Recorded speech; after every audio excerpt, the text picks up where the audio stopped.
Hey everybody, my name's Ed. Okay, so we're gonna do another haul review. Let's see here.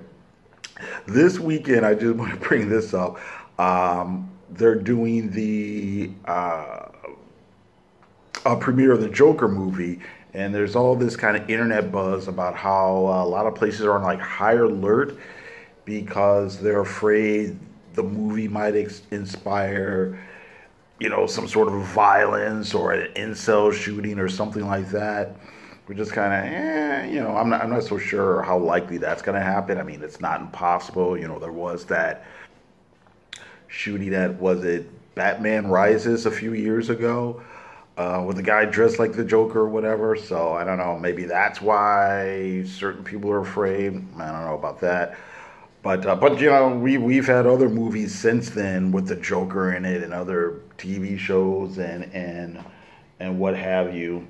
So I'm not so sure what makes this different, other than the fact that you have a supposed backstory for the character, and reports are that it's kind of a, if not a sympathetic look, an empathetic look. So I don't know.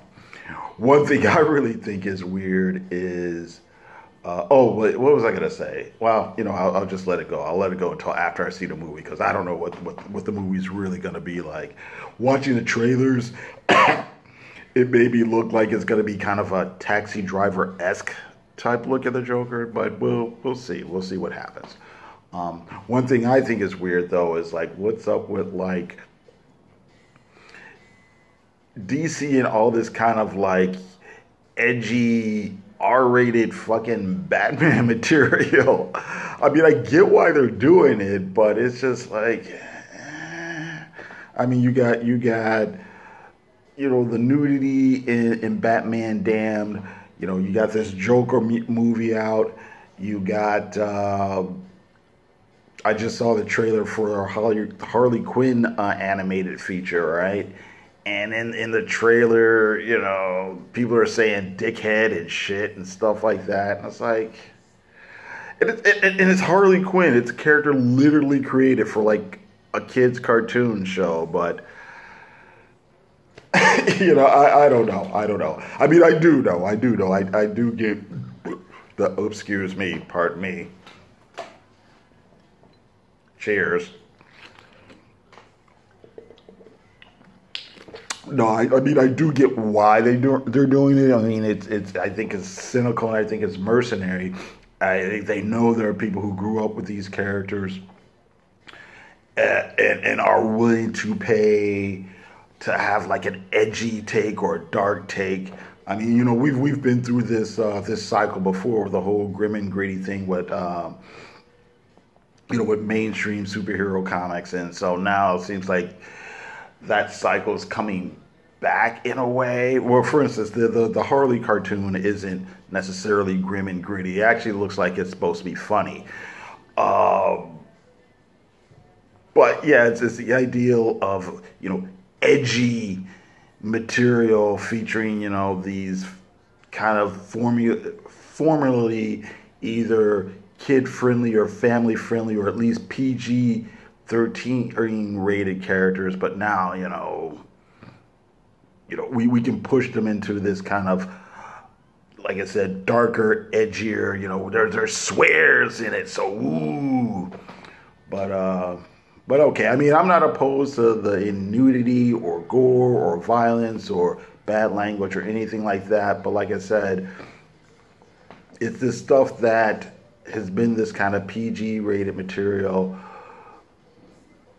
It's the only reason they're putting the shits and the fucks and the dickheads and the things is to appeal to this kind of, like I said, kind of post-adolescent audience that is still reading the PG-13 material, but thinks they're, getting something dangerous and edgy by putting, shits and whatnot in Batman or whatever.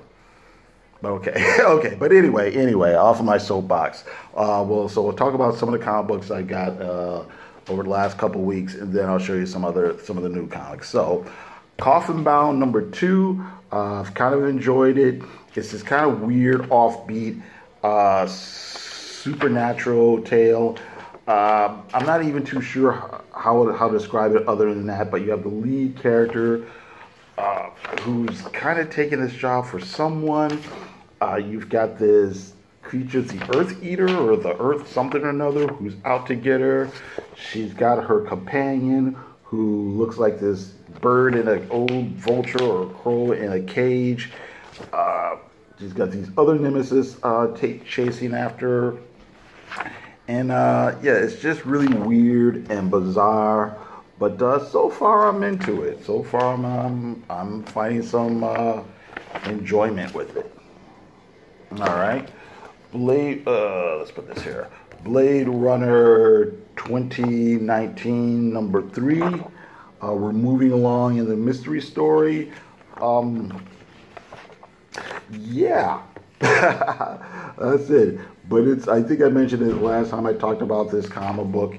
It really does feel like an old school detective story, film noir story, where it does tie into the whole Blade Runner universe, and I guess it does follow some of those ideas and themes. But here we're getting, it's the idea that the detective has got to find the wife of someone who's run off, and she may or may not be who everyone thought she was, and then of course we get the whole thing of with replicants and the Tyrell Corporation and all that. I think it works. I think it's suspenseful. It's driving. It's engaging. I like the art. And that's it. Maybe they could have done more on the hard science. I'm not necessarily a hard science fiction guy, but maybe seen as I don't know what I want to say about that. I mean, maybe they could have done a little bit more with that, because like I said, it's kind of an old school film noir thing in science fiction dressing. Whereas the actual Blade Runner movie from the 80s actually did deal with speculative fiction ideas. So okay, but anyway, yeah, I like it. Invisible Woman number 3. I'm really enjoying this story. Basically, it touches on the idea. Here's a nice cover by Adam Hughes. That for a short period of time, before Sue Richards got married, but after she got her superpowers and was a superhero, she took a few jobs for S.H.I.E.L.D., and now her old S.H.I.E.L.D. partner is missing, and the ideal is, now it's the present, and she's got to find out what happened to him. And it's a fun story. It kind of unfolds pretty much like a spy kind of caper. Again, there's people who have covers and fronts, and they're not necessarily who they say they are. And it's basically Sue Richards, following the breadcrumbs from point A to point B. And yeah, it's solid. It didn't blow me away, but it's solid. I am enjoying it. It's written by Mark Waid. The art is by Mattia de Luis. I can't say the name. But it's kind of funny, or I should say it's kind of a shame, actually, that there isn't more talk about this comic, Sue Richards is somebody who probably should have had a comic book ages ago. Now that she kind of has one, it's just sort of flying underneath the radar. They should have a comic book for Jan Van Dyne, the Wasp, too, another, old school Marvel heroine that probably doesn't get her due. Captain Marvel 10. We're getting deeper into the, this one kind of uncovers the mystery of the character Star, who is this new superheroine who's kind of come to town. She's kind of stolen a bit of Captain Marvel's thunder, so to speak. Kind of disgraced her, kind of humiliated her in front of the public. But now we kind of get the idea of who she is and what's going on with her being Star. So again, didn't blow me away, but solid, kind of old-fashioned, old-school superhero comic. So it's neat. Justice League 32. I kind of enjoyed it. This is the Legion of Doom War Part 3, I think it says. And I'm like, isn't this really like Part 17 or something? It's like this has been going on for like a year and a half. But I actually liked it. You know, I was reading the Scott Snyder thing, and then I dropped off because I don't know. I just kind of dropped off. But I'm jumping back on here, and it's kind of fun. Kamandi is a guest star. They've teamed up with the Justice Society, and there's a lot of going back and forth, or I don't know if they're necessarily going back and forth in time. I don't know how to describe it. Well, there's different characters from different eras coming into conflict with each other. Let's put it that way. You've got the Justice League 1 million going on here as well. So it's kind of a fun, and of course Kamandi, and yeah, it's kind of a fun romp. It's kind of probably what I wanted the comic book to be, like I said, like a year ago. So there, it's fine for what it is. It's totally fine. Inferior 5, I think I mentioned being kind of curious about the original Inferior 5. This seems to be a complete reinterpretation of the group or whatever. It's the first chapter. It somehow ties in to, I'm not too sure where this is supposed to, when this comic's taking place, because you have a character reading, let me find it here, reading the Invasion storyline. This was a crossover event DC did like in the late 80s, and one of the characters is saying she's reading the comic book, but they're saying, oh no, this really happened. Aliens came down here and did X, Y, and Z, and la-di-da-di-da. Here's some teenage characters who I think are probably going to end up becoming the Inferior 5, but I don't know exactly what's going on here. It's kind of implied that the aliens have either, bred with the humans or screwed around with human DNA or something. So we'll see. We'll see how it goes. All right. Yeah. King Thor #1. Fun and hijinks. Basically, it's the future. Thor's the king. These 3 women here are his granddaughters. We have this whole thing with Loki here, and he's got the God Butcher powers. And basically, it's just a big fight. There's all this stuff where Thor's daughters are creeping around because they need to get them information. Are there any other gods around that are left? Oh, I didn't want to comment on this. Okay, so this is going to be the new X-Men thing once Jonathan Hickman's Powers of X, House of X wraps up. And it's just funny to me because it seems like every 2 years, and I'll admit it, I'll probably check out 1 or 2 of these out. I may or may not check out whatever this is, X-Men #1. And I'm pretty sure I'm going to check out New Mutants, Jonathan Hickman, Ed Brisson, just on nostalgia's sake, This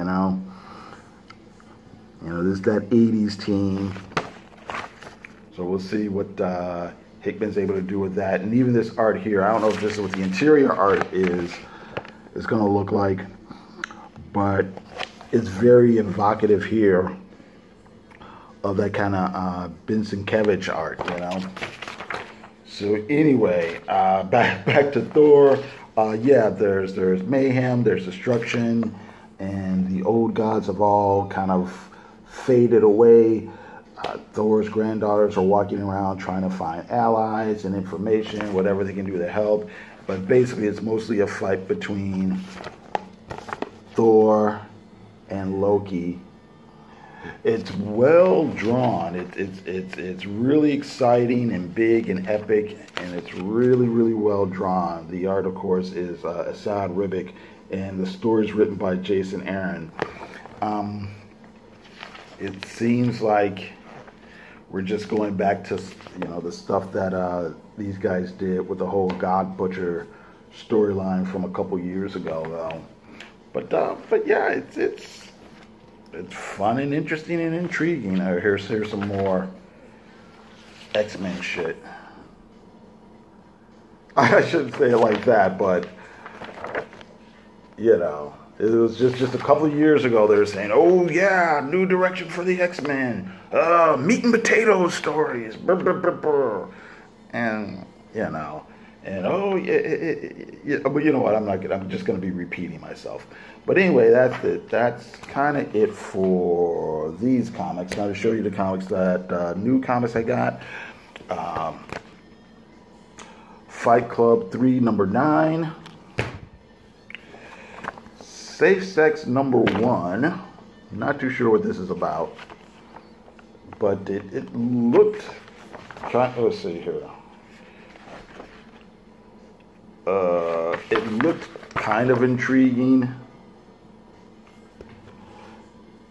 I don't know. We'll see.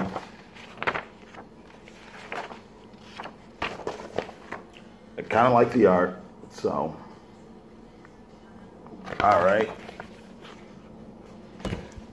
Let's hear. I got White Trees number 2.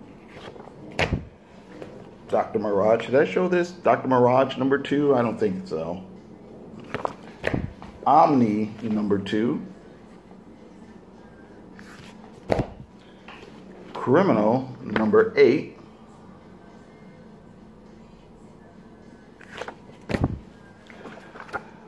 Powers of X number 5.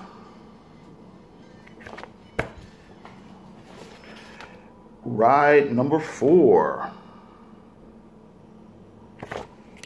And then we've got Lois Lane number 4.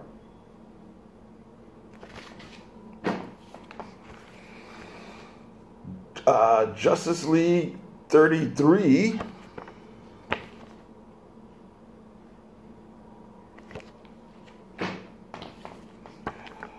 Black Cat number 5. I'm probably going to jump off at this point. I do like this Terry Dodson Mary Jane variant. This is the Mary Jane month. So every variant cover from Marvel has Mary Jane worked into it. But this one's kind of funny. What does he see in you? Faithless number 6. This is the end of this arc. House of X 6 of 6.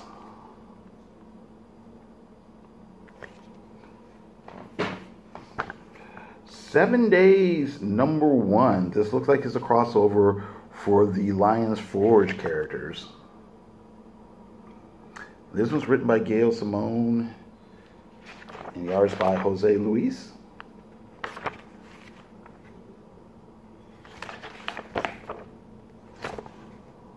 Art's not bad.